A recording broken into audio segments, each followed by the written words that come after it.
नमस्कार मित्रांनो, सर्वात मोठी अपडेट समोर येते थेट मुंबई शहरातून। राष्ट्रवादीचे नेते छगन भुजबळ यांच्यावरती शिंदेगडातील आमदारांचा जोरदार प्रतिहल्ला। छगन भुजबळांची होणार मंत्रिमंडळातून हकालपट्टी। अजब वक्तव्य। गायकवाड बुलढाण्याचे आमदार यांनी छगन भुजबळांवरती केलाय वादग्रस्त वक्तव्य। मित्रांनो, बघून घेऊ काय नेमकी महत्त्वाची अपडेट।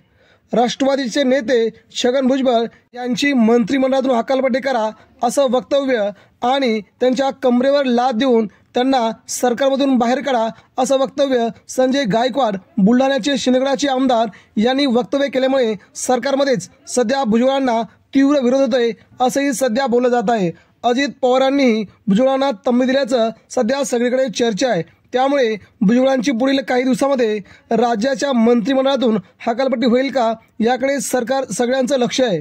मित्रांनो, यामध्ये सध्या सरकारमध्येच कोणाचंही एकमत नाहीये। मराठा आरक्षण, ओबीसी आरक्षण यामध्येच सरकारमध्ये भांडण चालू आहे काय अशी चर्चा असतानाच शिंदेगडाच्या आमदारांना केलेलं हे वक्तव्य सगळीकडे चर्चेलं जाते। याबद्दल आपल्याला काय वाटतं? भुजबळांची मंत्रिमंडळातून हकालपट्टी व्हावी का? नक्कीच यावरती आपली प्रतिक्रिया द्या।